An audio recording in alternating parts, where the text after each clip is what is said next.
Assalamualaikum warahmatullahi wabarakatuh. Good morning guys.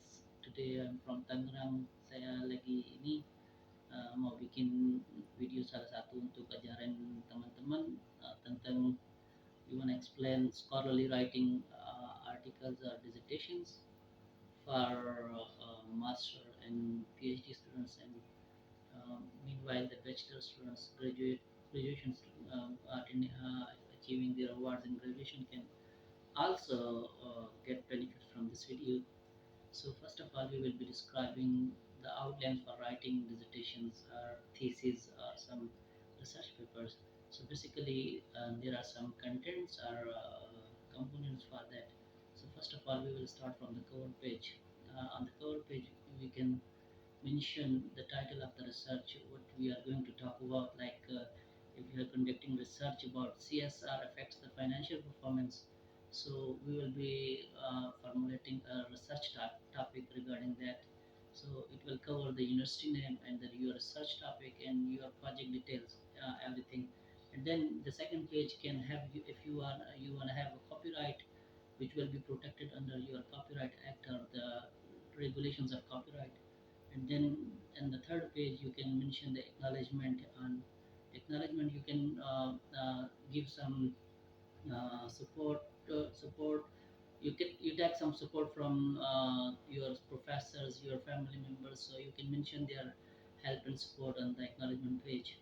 And the next for final that on the after that basic pages we have abstract. So abstract is the last part of research, but meanwhile we are talking about the writing, so abstract is the main part of the study. So on abstract you can mention what was the purpose of research, and then you can mention methodologies and theories incorporated, and finally you can put the contribution of your research, whether it is theoretical contribution or whether it is practical contribution. And then at the last paragraph of the abstract you can mention some sort of like limitation and delimitation of your research, and it should be accordingly the methodologies or theories wise. Okay, so you can mention that like these are the limitations of my research, whether it is limited to the certain region or some things like these paragraphs you can formulate over there. And let's start to the first chapter. In first chapter we are going to mention the basically introduction. It is about introduction of your research, background of your research. So you can define the problem, what is the problem exactly you are going to discuss, apa ada yang masalah kita mau bahas di dalam research itu. Then the purpose, what is the main purpose of your research, what benefits, objectives you can drive from this research. By formulating research questions, research objectives, you can explain the purpose. And then at the middle of the research you can mention the significance of your research, where it is applicable, as you mentioned in the abstract, like the contribution of your research and the practical manner for managers, how it beneficial, and for theoretical purpose for incorporating new work or new knowledge in the field of your phenomena, so how it explains. So these type of things you can mention the significance of your research and why it is important, it should be conducted because you already have found the gap in the knowledge or something, methodological gap or theoretical gap or any other statistical gap you have found inside there. So then you can define some terms or basic things in the research what you have conducted. And then you should mention the limitation and delimitation in first chapter also, because in abstract you already have described. And then sort of some assumptions you can also explain on that, but it is optional, not necessary, but it is optional. Assumptions you can put in the chapter first. And then finally in the final paragraph you can define the a summary or organization of your first chapter, so what you have done there. So in the final paragraph you can define there.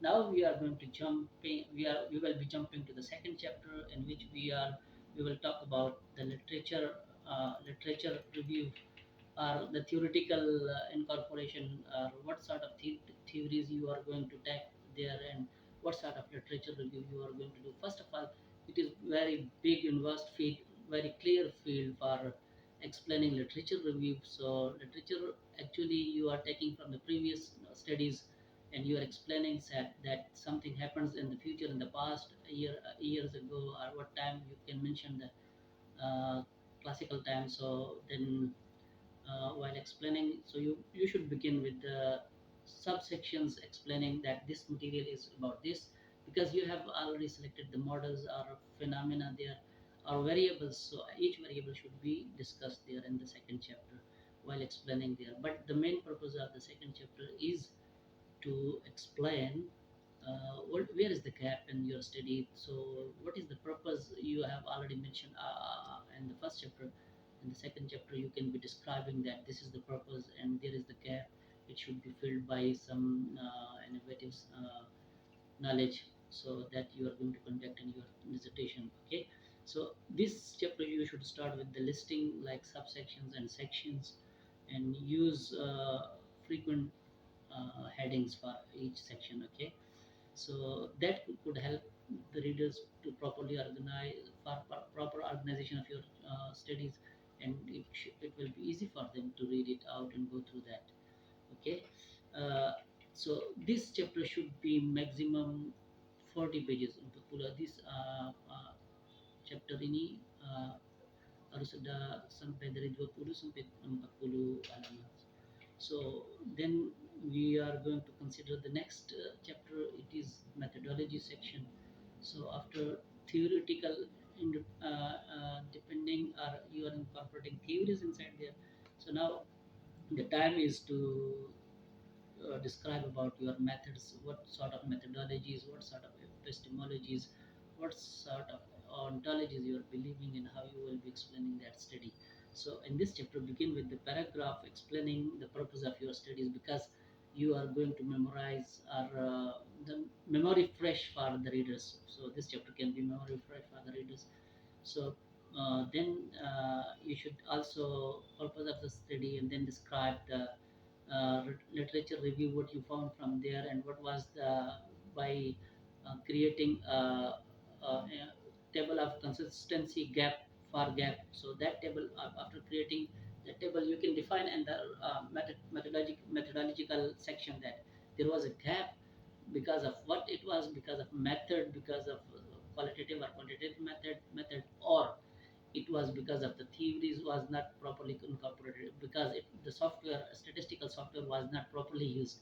So these things you can find and incorporate in your dissertations. On the basis of this, you can create innovative knowledge for your studies. Okay, so next you should mention also the research questions, because already you have mentioned in your first chapter, but in this chapter it is to refresh the memories of readers. That the purpose of mentioning this. Okay, then you have you should give some summary of the literature review. In chapter 2 you have mentioned what sort of literature you have incorporated in your study, so you should give the brief summary for this, because when you are applying some methodology, so you will be measuring that data, and because this is the section in which you are taking or collecting data, so you will be explaining that which method you are using, whether it is qualitative method, whether it is quantitative method, whether it is mixed method for research.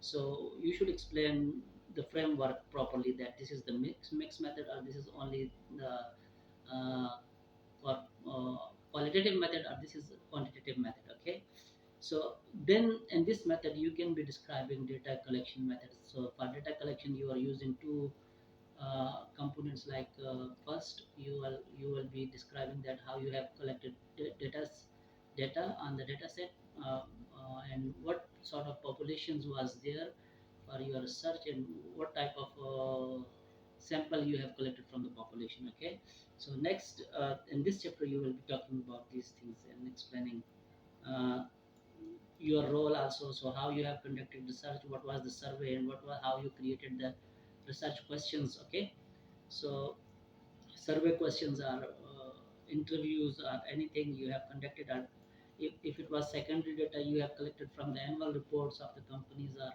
financial reports from the companies, or some other available journals, you have collected data from there. So you will be explaining in this third chapter. So now fourth chapter is about findings. So what sort of statistical software you use to measure the data? So you have to mention in the fourth chapter, like what sort of findings was there. So they are what you found from your data. Okay. So begin with the paragraph oriented for the readers, so that readers can properly understand what was happening before and what is going to be done in the future. Okay, what will be happening in the future. Okay, so locate your locations and your thesis. Everything should be described properly. Present your findings in logical order. Don't mention something by you, for the random ways, but it should be in logical ways with the logics, with support by some theory, support by some references. Okay, so create tables and figures inside these finding chapters and explain with the statistical graphs and charts and pie charts or circles or anything which is necessary to explain. Okay, if you are using mixed method, so describe the mixed methods findings. So finding by qualitative methods, you find this, and by quantitative methods, what was the results you obtained from your data. Okay, and then you can conclude the summary of all and everything in the research analysis, and you can discuss something findings. What have you find, like you can describe in the chapter 4. I have used qualitative and quantitative research findings, addressing the 4 research questions and 3 research questions. Objectives are these, whatever you have. Okay, and then you can linked with each other. If the results are positive, so you can support, take positive studies from the previous your research background, and you can say that these were the positive, the result shows, or selected studies also shows the positive results. While then if the results come negatives, so don't be worried about that, because sometimes this is also a negative studies. If your results are negative but not complying with the previous studies, that means in your case the situation is different. So it doesn't matter, but still you have conducted a good research, and you find that in your case it does not resemble with the previous studies, so it's not a problem. Okay, so then next in the fifth chapter you can explain, like what is this actual summary of research, how you conducted, how what methods you used, and then conclusion of research, like using what sort of literature you have used, and apply the tell what you have find in the finding section, chapter 4, and then discuss something about all of these, and then you can finally recommend for the further solutions for your research problem. And then it should be begin with oriented problem paragraph for readers, so that they could follow your studies. Okay, and by this way you can finish your dissertation by putting a summary and explaining something what you have done step by step in the conclusion section also. So this was today's discussion about chapter scholarly writing outlines. So see you in the next videos, for I will be explaining something very important in the research writing. So until that, I would like to get support for your subscribing my channel, and liking and sharing to the your friends and colleagues. Thank you very much.